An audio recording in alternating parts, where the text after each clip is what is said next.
Welcome back to Finn versus History. As ever, I'm joined by Horatio Gould. Today,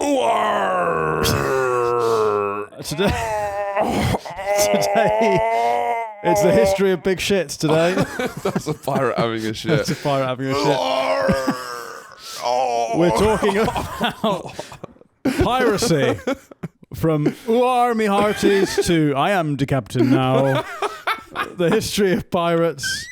Because I guess there's a lot of uars. Back in the day, if you're a 1700s pirate, there's many different, there's a uar.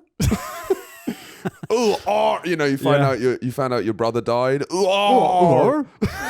Are you saying that the pirate language was just uar and it was how they inflected the like tone? cavemen ooga booga. Right. It's just sort of just it's like Chinese. It's all about inflections. I see, right. Yeah. Uar?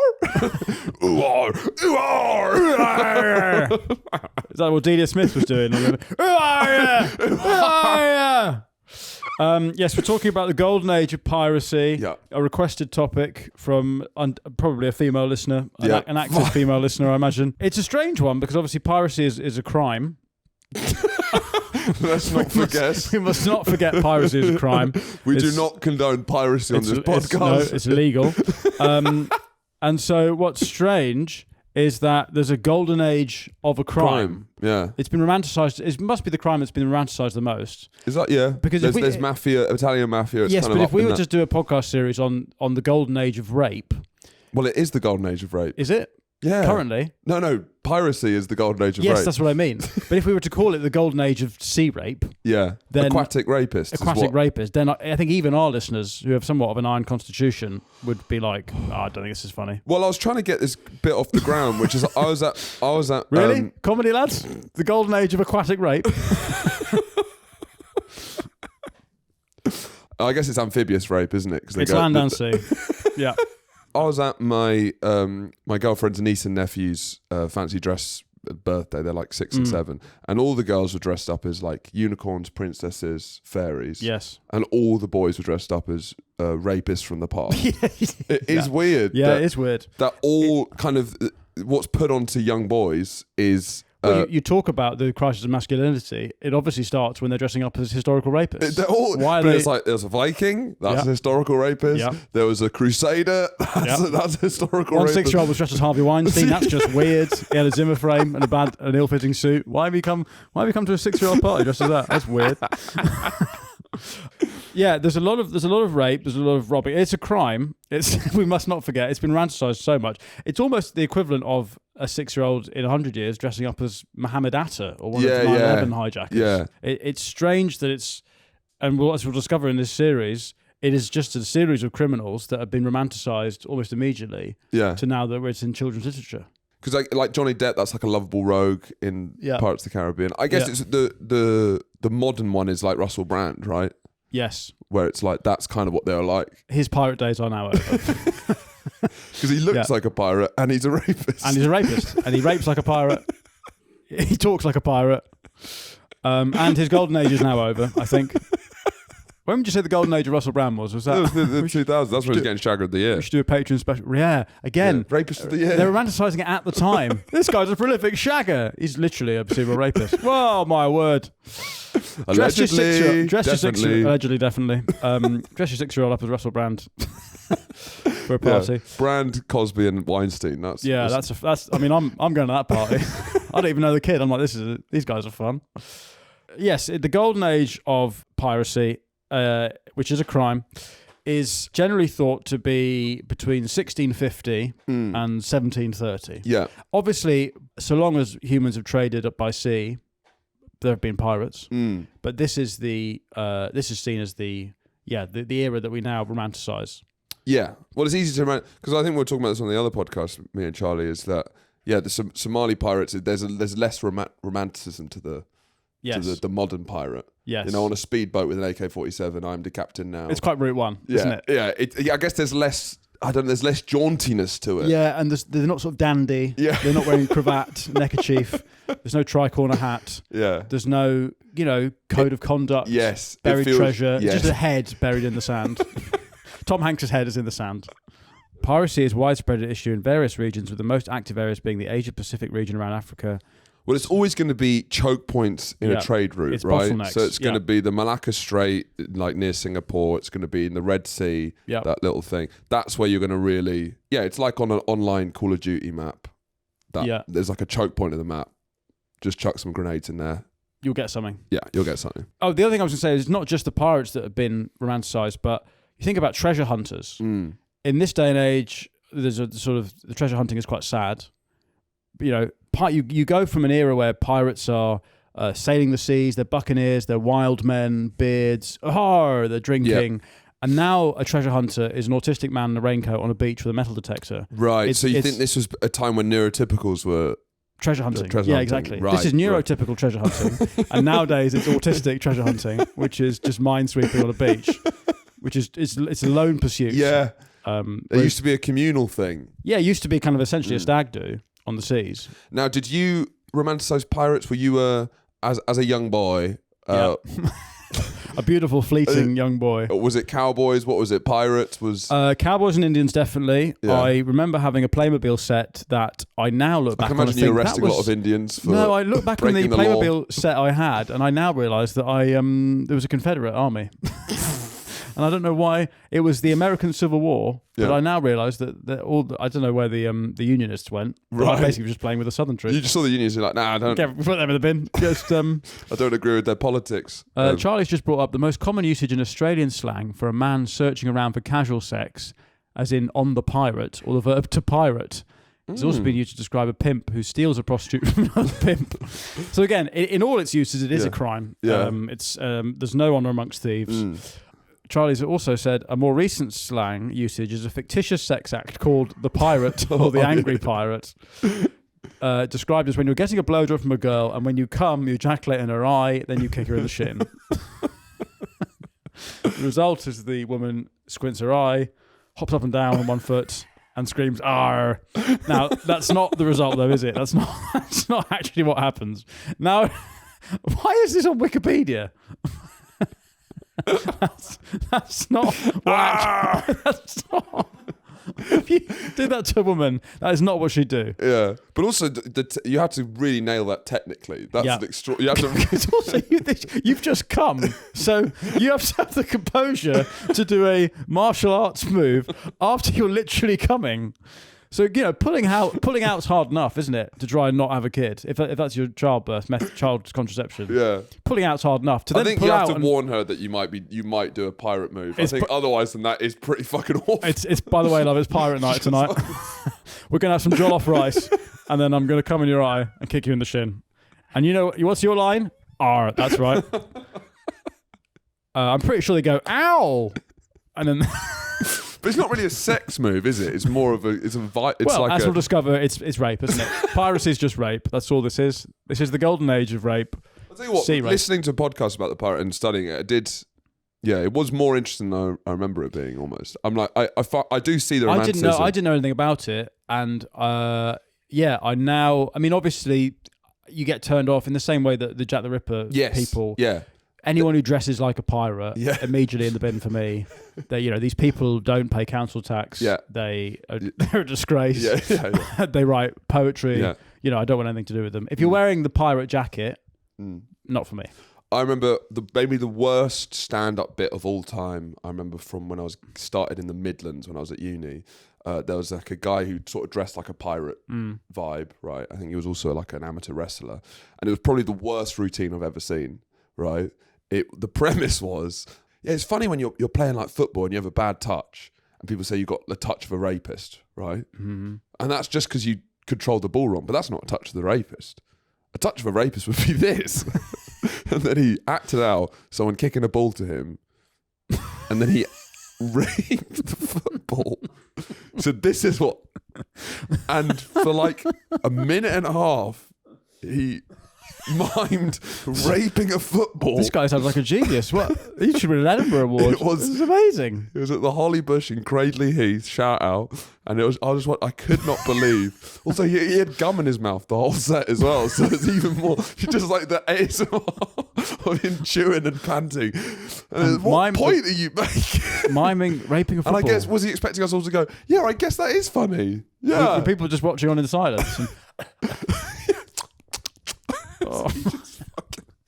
I once did, in my early stand-up days at Bristol, there was a guy who I started with at the same time. Yeah. You meet someone in your first few weeks of uni who Right, also wants to do stand-up. You're like, oh, great, so we'll be mates. Yeah. And we did a radio show, and quite quickly I realised he was absolutely insane. And I started doing stand-up and was doing quite, what we'd call like mainstream open spot, trying to just do straight stand-up. Right. Obviously, it was bad because I was at 18. Yeah. His signature routine was he would black up with Marmite and then hit himself in the face with a toaster. And the battle was called Man versus Toaster. And we did this at a festival blacked up with Marmite because he was trying to be a piece of toast. Is his defense. Right, he didn't know. Did he know what he was doing? I don't know if he could see outside the objective. Yeah. What we were seeing was a man blacking up with Marmite. Right. But he really Jam, lads. Jam. That's what I said. I said, if you're being toast, why the Marmite? Why does Marmite have to be involved? He would black up with Marmite, and then he'd hit himself in the face with the toaster. And at one point, he did this so hard, and he was also quite drunk. And it was a big gig. It was like a festival gig. One of the halls had a summer festival. Right. And then it was like 300 people. It was Right. quite big if you started stand up. And he was just so high on adrenaline that he just knocked himself out and hit himself really hard with the toaster and sort of just passed out. And then I had to come on and go, "Dear Wyman, everyone," and sort of rouse this blacked up man, stinking of yeast, who just nutted himself with a Breville. Anyway. Halcyon days, you really do meet some freaks when you start really stand up. It's one of the joys, actually. It's the freaks you meet along the particularly way. for people like us who had very, not like private school, Right, tightly controlled upbringings, Yeah. to then be cast into this world of absolute lunatics, of which I imagine Charlie is. This is where Charlie comes from. This is the pool It's that a you. miracle that Charlie's behind the camera. He deserves to be. Today we came in before we came in. He started making. We have a quilter coffee machine. Yeah. He put the coffee in, put the water in. He pressed start, and then he realised that coffee was leaking everywhere because he hadn't put the fucking carafe in, and the carafe was in another room. But you came in. I came in and I went, "What are you doing?" He went, "I don't know." And I went, "Where's the carafe?" He went, "Oh yeah." Carafe was in another room, and I went, "I'll just go get that." Shall I? He went, "Yeah, I think so." Anyway, now listen, we must get on to the golden age of piracy. Piracy. So, 1650 is generally seen as the start, and the context. I guess in my head you don't really see it as a time period. It's just kind of. It's an do you know era. what I mean? It's an it's era. not but like the 1600s and the 1700s. You don't really think of that as the pirate time. It feels like it exists a little bit outside of dates. Well, pirates, I guess, as we'll discover, it's a mythical thing, really. Because you're thinking 1600s. That's mid 1600s. That's like the English Civil War. Yes, and that feels weirdly.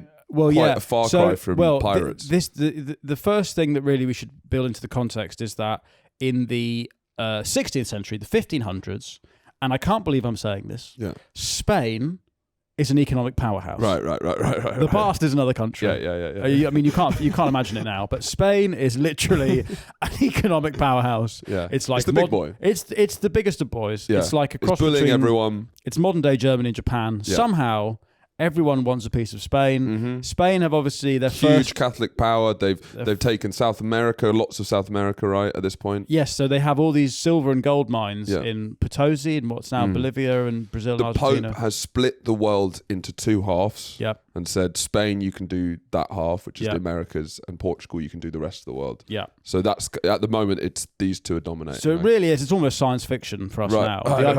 The idea that the Spanish are powering the globe. It's like a it's like imagine if the Nazis won the It's war. counterfactual history. Yeah, it's that Spain are not sleeping. Spain are viciously awake and they are exploiting resources. Right. Yeah.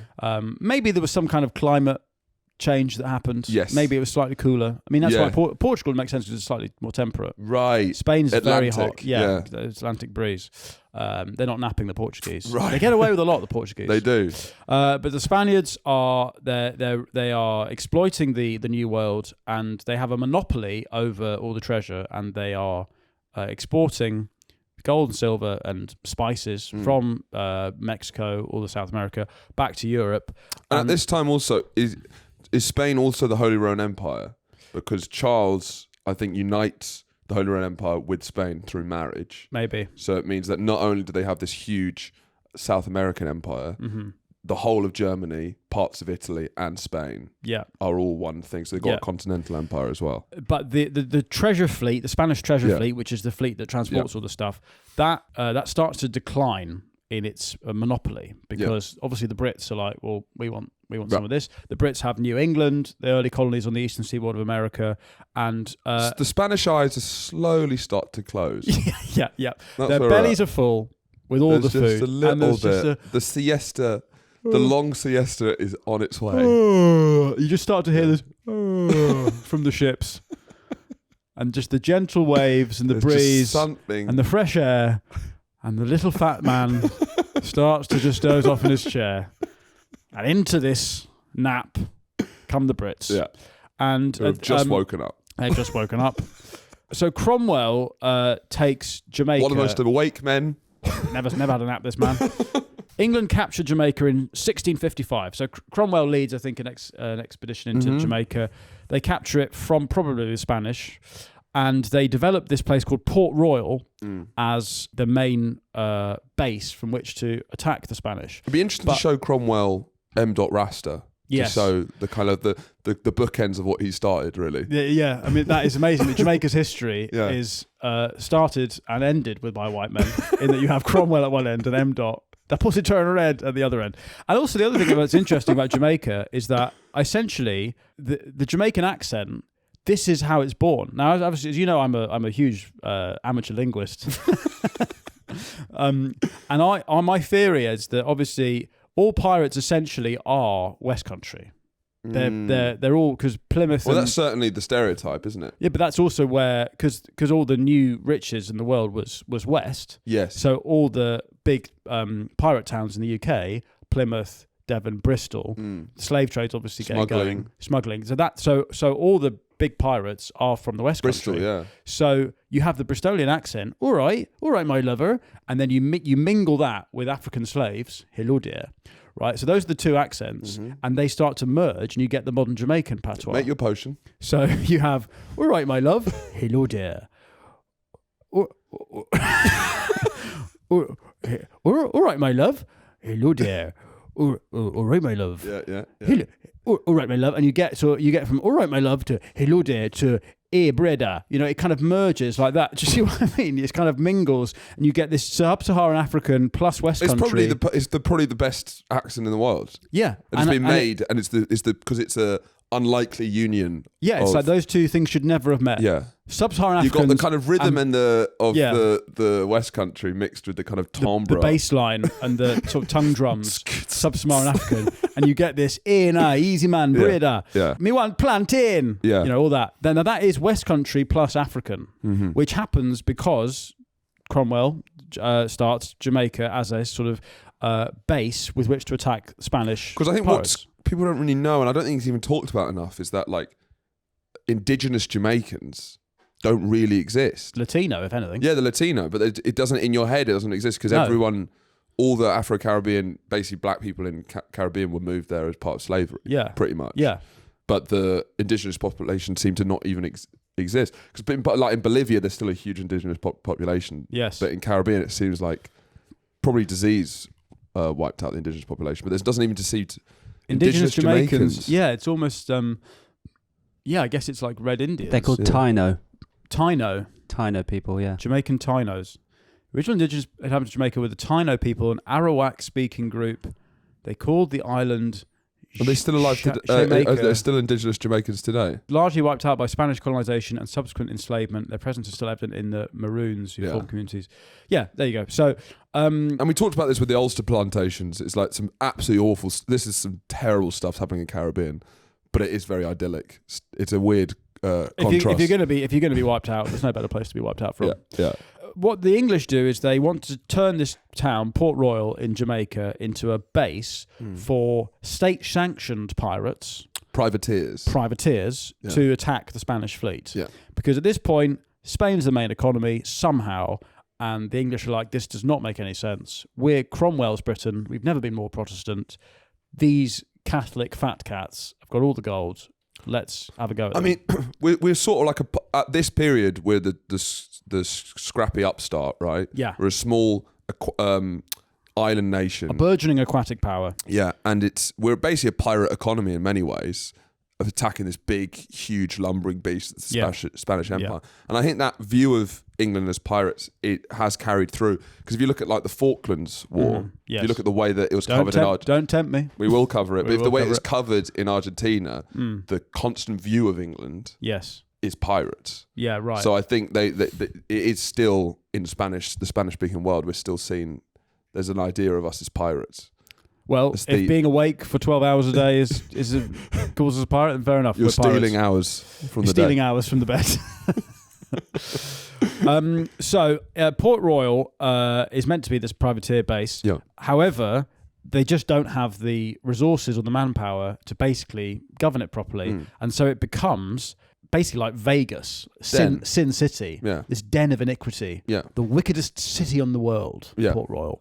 Because privateers are these state-sanctioned pirates where the state will basically give you what's called... Like Sir Francis Drake is probably the most famous privateer. You get given a letter of marque, and you are then licensed to attack merchant ships from a country that you're at war with. It's this, and then when the war ends, these people have got used to a lifestyle, and then they become pirates because they start attacking ships outside of the remit of their government. It's the same story you have with like the CIA building up the Afghan forces because they want to kill the Soviets, and then they pull out, and then suddenly they've created the Taliban who do 9/11. Yes. It's the same thing of countries basically using mercenaries, and then the war ends, and then suddenly you've got people who just want to carry on the party. Yeah, because you made so much money being a privateer, and then now you have to go back to just shoddy merchant work where you're getting a tuppence in comparison. So it had a reputation, Port Royal, as the quote Sodom of the New World. Right. This is Vegas. It's stag do capital. Yes. At its peak, Port Royal had one drinking establishment for every 10 residents. Right. Taverns were open day and night, serving rum, beer, brandy, punch. I don't imagine that. I heard that the plumbing wasn't amazing. Yes, I heard this. Is that because it's a pirate haven, so there's no tax. Yeah. And no one's paying tax, which means there's no infrastructure. Yeah. Which means it's just poo everywhere. Yeah. Just poo everywhere, piss everywhere. It's Greece. Yeah. It's modern day Greece, I guess. Gambling dens, cockfighting pits. You ever watched a cockfight? No, have you? Yeah, there was a period of my life where I was in quite a bad relationship, and I think it was the off season for the Premier League, and I was struggling to find a sport to get into, and I started for maybe 2 weeks live streaming cockfighting from the Philippines. You're really up against it. I was really bored, and I wanted to get in. You know, you feel like I need to get into something to have something that's not I need to have my something. life. I need to have something, and the football's off. And I don't know, maybe England weren't playing the cricket for a while, or it was T20 or something. Anyway, so there are these live streams you can get on Filipino cockfighting. It's not a sport. It's like Formula One. It doesn't really translate over the small screen, I think. Do you not think? Well, I've never seen it live. Yeah, this is. Did you have like favourite cocks that you really wanted to win? Were you gambling on them? No, I did. It was just a spectator sport. There were pop-ups saying, "Do you want to put money into this fight?" But the problem is, I and this isn't meant to be racist. I couldn't tell the chickens apart. Okay. Yeah, I mean, wow. I know all hens matter, but I just couldn't tell them apart. So I sort of lost interest. Go on. Do the cocks come out angry, or do they hate each other immediately? Yeah. They're not happy cocks. Yeah. I think I imagine it's similar to bullfighting or anything like that. They just get them fucking jacked up. They get them jacked up. He was fucking saying that you were fucking short talons. He said what? Yeah. And then he's gonna shag your wife. He's gonna what? Yeah. And then they just and then they prostitution flourishes in Port Royal. Is a cockfight? Is it to the death? Cockfighting? Yeah. Yes. Fuck. Yeah. You can't really win a cockfight on points. Yeah, I guess there's like a Mayweather of cockfighting. All right, that was 13 very technical, rounds. very defensive sort of cockfighter. Prostitution flourishes. 25% of women in Port Royal are sex workers. Don't slag them off. Which is actually, yeah. that sounds like... A quarter of Jamaican women at this time are prostitutes. What are you doing in Port Royal, though? What are you doing in the rapist capital of the world? Yes, that's true. Fishing. Yeah, like fishing. I don't imagine there's a lot of female rights movements being like, no, we're more than that. Yeah. It's like, what are you doing here? Sex work is still work. Yeah, it's like... You've not got sewage, love. So a sailor pirate would return from the sea with a haul of treasure, and they'd just burn through it. gambling, fucking anyone. Well, something that I found. So a lot of this is obviously there's the call for adventure, but they're all trying to make money. But how do you even keep any money? Do you put it in your pocket? Well, I guess there are these pirate bases where it's like an underground economy. It's like a black market. But right? the thing is, you probably would burn through it or spend it, because I would be terrified that someone puts a knife to my neck. Can I have all your money? But it's also lost everything. But there's fencing. There's people that are there to like change the money into thing you can spend, right? Because a lot of it's not a lot of treasure at this time actually means just valuable stuff. Yeah. So it's not gold and silver. But where are you keeping? It's all mainly that? like a lot of it's flour, which actually sounds pretty boring. Really? Yeah. But where are you great, keeping lads, all your flour? How do you stop people stealing it? It's a lawless place. Yeah. There's no like bank set up. There's no rules. Bake it into bread. But then people. That's money laundering. That is. I nicked loads of money baking. I've nicked loads of flour. I've just baked it into bread, and now I can sell the bread. Genius. Fuck, that's a good. I guess what actually. they would do is you'd find a hole and you'd bury your treasure. Well, no, this is a myth actually about buried treasure, which Right. we'll get to. I just don't know where I'd keep all my stuff. Right. So if I'm trying to build wealth, Well, you spend it. But they're not trying to acquire wealth. They're not like fucking that guy who's on all the. they're not like Warren Buffett. They're not like Warren Buffett. They're not Simon Squibb. Sorry, do you have a dream? It's not that guy. So do you have a dream? What do you do now? I'm a pirate. Oh, right. You ever thought about actually just keeping your loot Right, so somewhere? they're not smart investors. No, they're not investing in anything. They're live So fast, die young. Right, okay. The whole thing's punk, isn't it? That's why people like it. Okay. It's an anti-establishment thing. They're robbing merchant ships. They're then. Ask, where do pirates keep their money, keep their wealth? So Charlie's just Googled some pirate slang. When I say, can you search something up, don't put something Grog. else on the screen. Landlubber. What's a landlubber? Oh, do you know about landlubber? Is that a fat guy stuck this on is the something beach? me and Charlie were also talking about. Landlubber is, it's the insult that pirates have for people who don't are obsessed with the land or like stay on the land. Oh, right, landlubber. But as I was saying, I'm not a big seafaring man. No, you look. I get a bit queasy on the boat. Yeah. Every time on a boat, I'm like, I can't wait to be on land Get again. off the boat. I'm just a big land guy.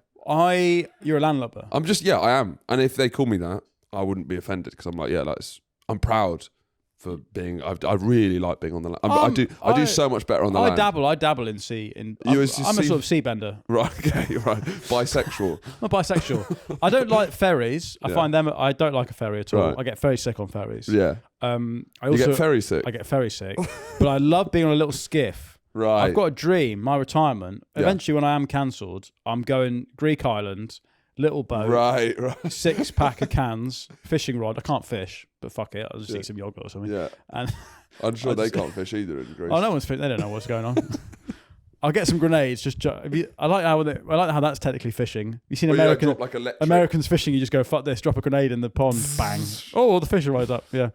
Anyway, we've got to get back to the narrative. Port Royal becomes this pirate base, and there are pirate bases everywhere. Madagascar's also a big pirate base, supposedly. Yeah. It's any island that's kind of not really regulated. Mm-hmm. Early colonies. There's no infrastructure, but it's good trading route. There's a good route to trap ships that are trading. So the first pirate that everyone knows about is a guy called Henry Morgan.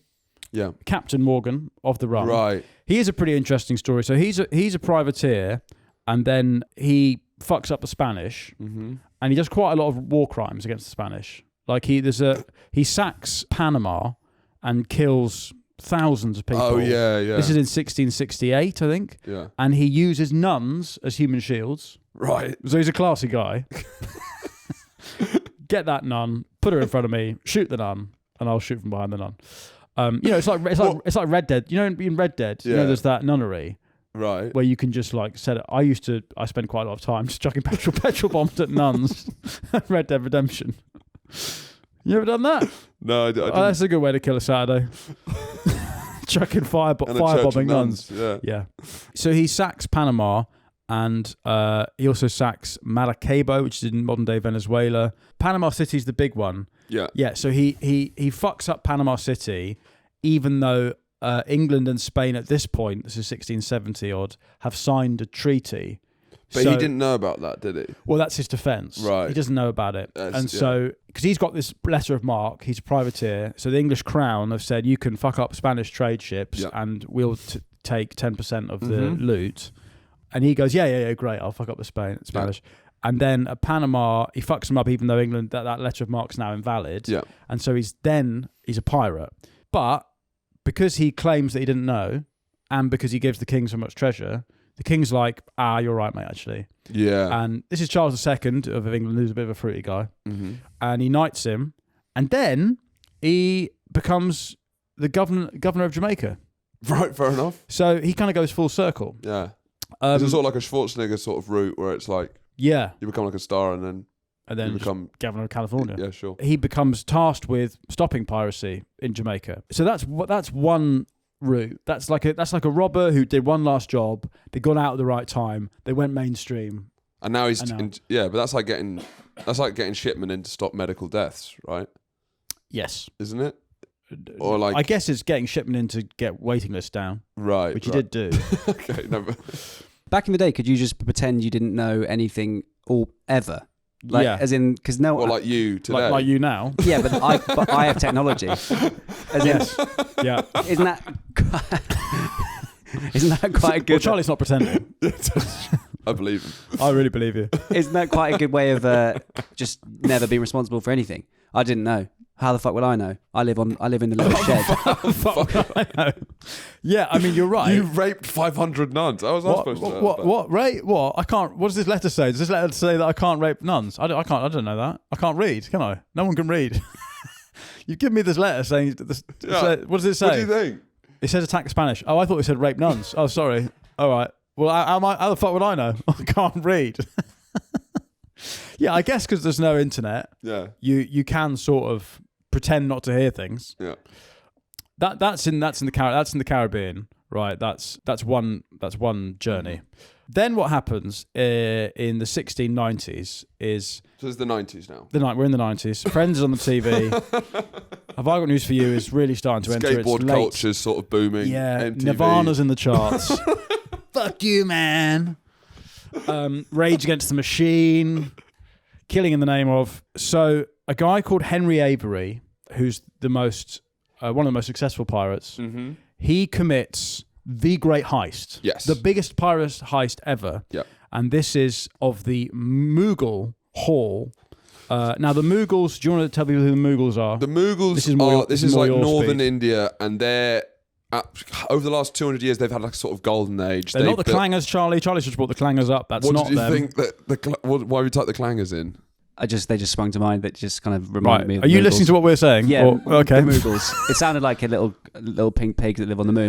Right, the Mughals are not a pink pig that lives on the moon. Did it sound like that?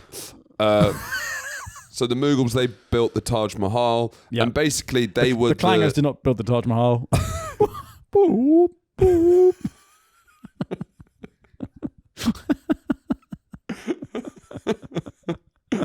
No, sorry. Well, we on. don't know. We don't. there. There's so much we don't know about this period. You know, did the Clangers build the Taj Mahal? history is How the fuck am I meant to know? I don't know. history's written by the victors. It's written by us, apparently. Anyway, the Mughals are probably the richest empire in the world. And Yes. they've had a golden age. And basically, the Dutch East India Company, or the British East India Company, do eventually take over the Mughals. And that's that big transition of power from the Mughals to the British In India. But Yeah. at this point, England is still seen as a very small country comparatively, and are very underestimated. And there's just kind of like this shift is just about to start. Yeah, so the Mughals are like the modern day Saudis. They're the wealthiest people in the world. They've got these treasure fleets, these ships, these flotillas that are filled with princesses doing the pilgrimage to Hajj. Right. The Hajj pilgrimage, because they're a Muslim empire. And so they're going from the east of India, Surat, Okay. to Mecca via like Jeddah and the Red Sea. That's how they're getting there.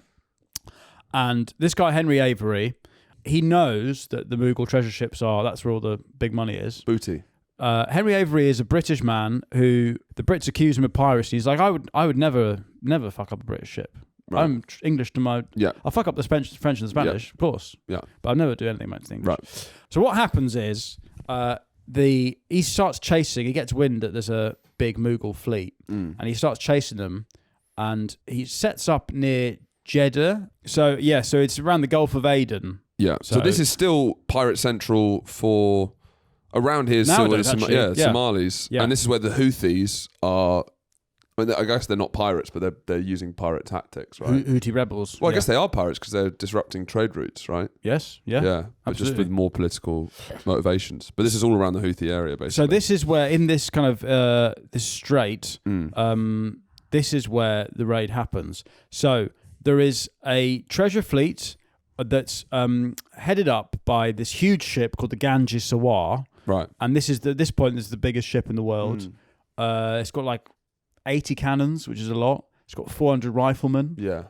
It's heavily armed, Yeah. and on it are loads of jewels, sapphires, diamonds. I don't really know why they're taking all this stuff to Hajj, Yeah. but I guess at this age, in this time period, people are very kind of thick, and they just want to have their jewelry on them at all times. Yes. So it's heavily armed, and Avery is chasing it up the Straits of Aden. Yeah.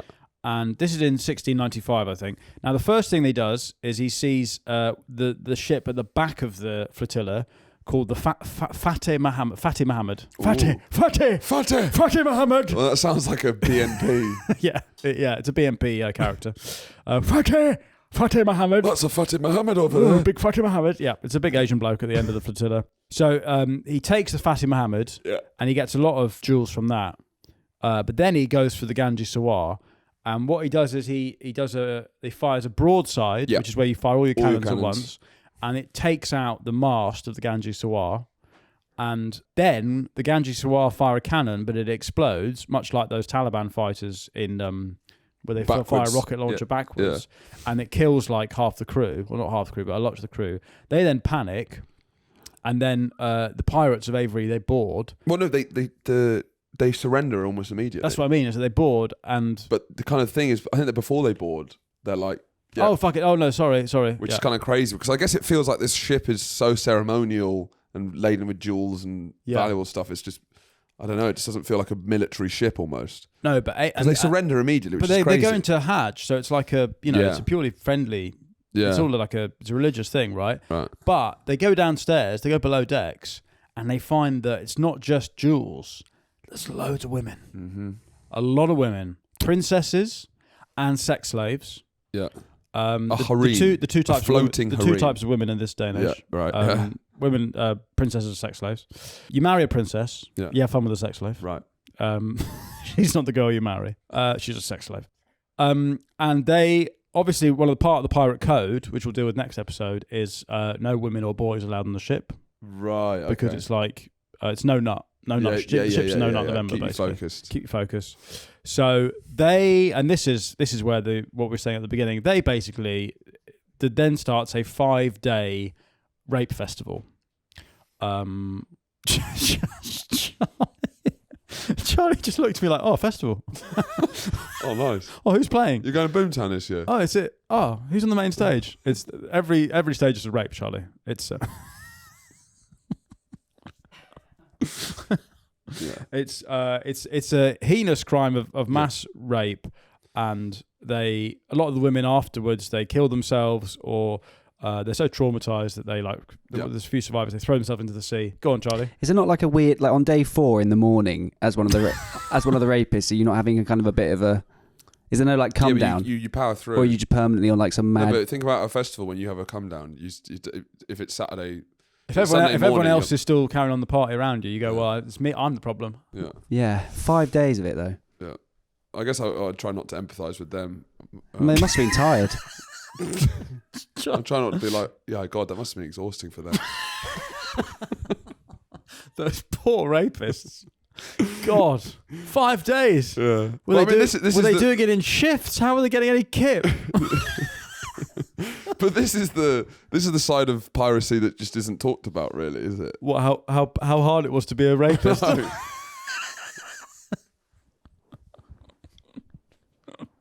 Fuck's sake. Oh. Yeah. No, it was hard. It wasn't all Long John Silver and shiny treasure. Yeah. You had 5 days of constant rape to do. A lot of these are the most important young women in the Mughal Empire, right? So one of them is the granddaughter of the Mughal emperor, who is called Aurangzeb. This is the biggest ever haul because the jewels and stuff, And bear in mind, we say when pirates they raid ships, they're mainly getting flour, spices, Right. all kinds of shit. That's not gold. This is one of the few hauls that's actually gold. It's estimated at the time to be worth about £500,000, which in today's money is anywhere from 300 million to 300 million to £1 billion in today's That's money. crazy. So like Is it that much? it's like the biggest heist ever, heist of the century. Yeah. It still is. So Avery then takes all his Booty. rotten boys, his band of rapists, Yeah. who bless them are absolutely knackered. Yeah.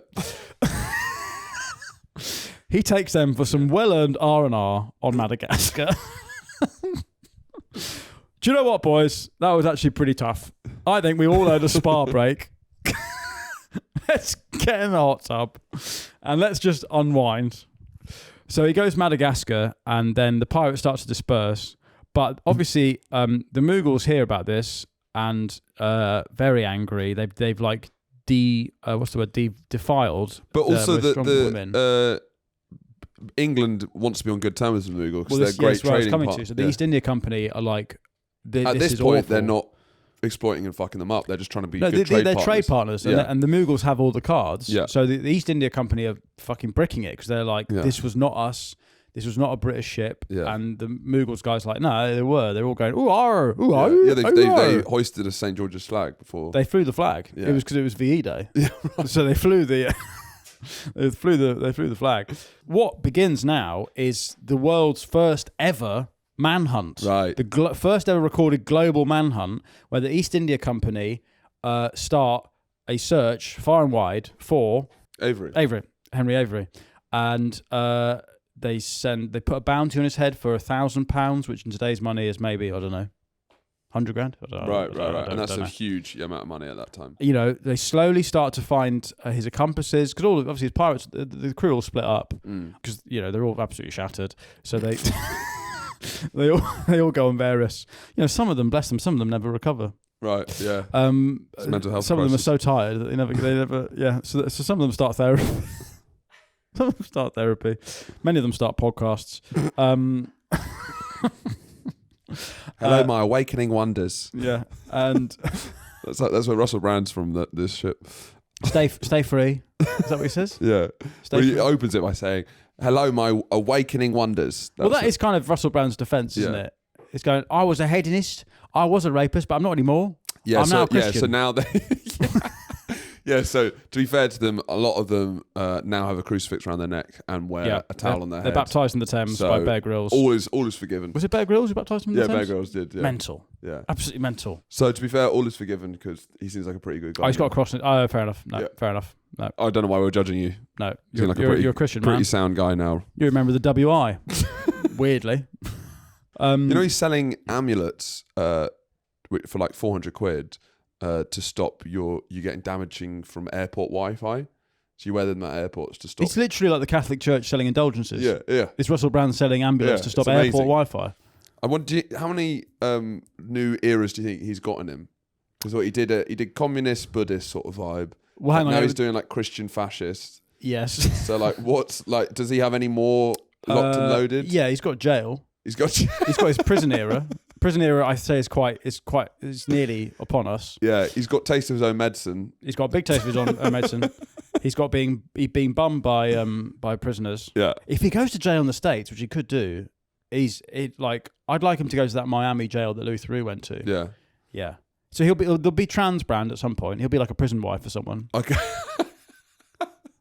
I know, my dear, What, because he's prison bitch. Brand? prison bitch Brand. Yeah, because he's so eloquent Yeah. and articulate. Yeah. Although he's not articulate, he just knows he's like a thesaurus with AIDS.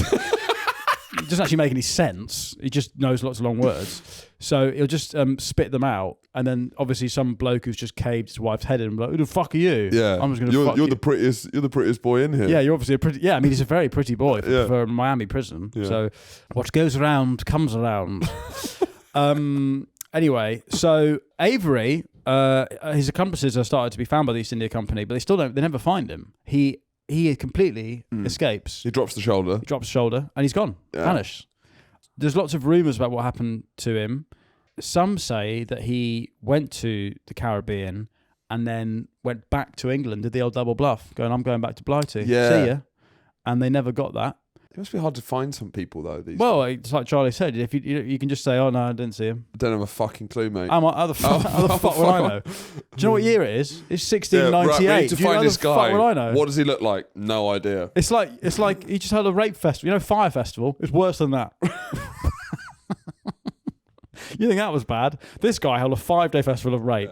Catering was a nightmare. Yeah, we turned up and there's just plastic forks. This is meant to be an influencer retreat. What was that guy called? Billy. What's the Fire Festival? Oh, Billy Bragg. No, Billy not Bragg. Billy Bragg. You thick fucking Billy, the Fire Festival guy.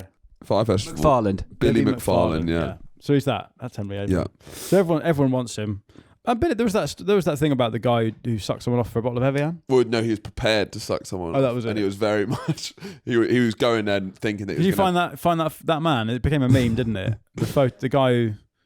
It wasn't for a bottle. It was for water for the whole festival. Was it? It was just. Oh, like, okay. Well, fair enough. Yeah. It's not just for him. That's selfish, but there Yeah, you that go. guy, yeah. Which is amazing because he looks like Andy King, the Fire Festival blowjob guy. He's now a poster boy for Evian. What, is he like got a brand deal? Yeah, he's got a brand deal with Evian because no one has liked Evian more than this guy.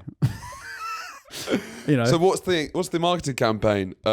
Evian, you don't need to suck someone off for this. Yeah. But you would if you know. Water's so good. Yeah. Well, You'll suck your. Who was he going to suck off for it? I don't know. The water baron of the island. Or was he just like, oh, anyone want to be sucked off? You can have the water. No, I'll suck you No, off. I'll just suck you off if you want. What is it? That's Charlie? the marketing ploy. It's like Evian's so good you'd do anything for it. Right. And it's a paid partnership with Christ. And I, when things like this happen, I'm like, why the fuck aren't we getting brand deals? What would the brand deal be? I don't know. Why does no one want to sponsor our episode of Yeah. The Golden History of Rape? Yeah. It's What? Come on, brands. Come on. Hop on board. So, there's a rumour that Avery is back in Bristol and dies destitute because he can't spend all his money, because obviously he's the most wanted man in the world. He's got all this money, but he can't spend it. He tries to fence it with some Bristolians, but they just take the money and then just like, or they take the diamonds or whatever he's got and they give him like barely enough money to live on. And then when he asks for the actual amount of money he's owed, they go, nah, fuck off. And he just dies. He just starves to death. In Do we Devon. know that? That was written in a Right. book. Is this like Hitler theories about where Hitler ends up? No, these are less concrete. Right. Hitler obviously, as we've discussed, went to Brazil With his with beautiful wife, his Katinka. new girlfriend Katinka. Yeah. That's on a Patreon episode if you want to know that That's story. probably one of my favourite Patreon That episodes is we've done. absolutely insane. No one knows what happened to Avery, but a guy writes a book in the mid 18th century about pirates, and that's what he says happens. But also there's £1 billion now floating around the economy. yeah. Where is that going? I'm Well, they're, I guess they they're split it- spending it in £1 billion. Port, They're spending it on how much? but how they many can't spend prostitutes? it. They can't spend it in Port Royal because in 1692, Port Royal is completely destroyed by an earthquake, and Really? everyone says that it's A sin. everyone says it's karma. Yeah, for the, I it's imagine. like Las Vegas now, just blowing up, Yeah. just potentially combusting. Yeah. And then it moves to Nassau. Nassau in the Bahamas becomes another pirate stronghold.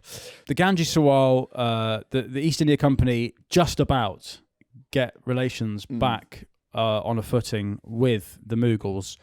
But in 1698, William Kidd, another pirate, not Billy the Kid, he also takes a Mughal ship. Fucking hell. But the East India Company will not let this stand. Right. And what happens to William Kidd is very different to what happened to Henry Morgan. Mm-hmm. What happens to William Kidd will usher in a new age of piracy into the 18th century, which is the true golden age of piracy. This is where we'll meet characters like Blackbeard Mhm. and Black Bart, I don't know about and that, also some women pirates. Apparently, Wow. I couldn't bother to research that Yeah.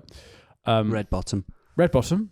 Who's Red Bottom? One of the girl pirates probably. Probably. Probably. Probably called Red Arse, I reckon. Probably. Red Bottom. Red Bottom. Probably. Right. The next episode of where we get to Blackbeard and Red Bottom is Yeah. already on our Patreon, where for £3 a month you can become a truther and you get access to all the episodes at once, as well as several exclusives like our recently released Zulu Special. Yes. Our feature-length concert film. A concert film of the glorious... Like Bowie at Glastonbury. the heroics of the Brits fighting off a Zulu war A crime. defensive war. At Rorke's Drift. That's on the Patreon along with our Rise of the Nazi series and loads of other fun bits. Either way, thank you so much for joining us, and we'll see you next time for another episode on the Golden Age of Who are? Piracy. Who are?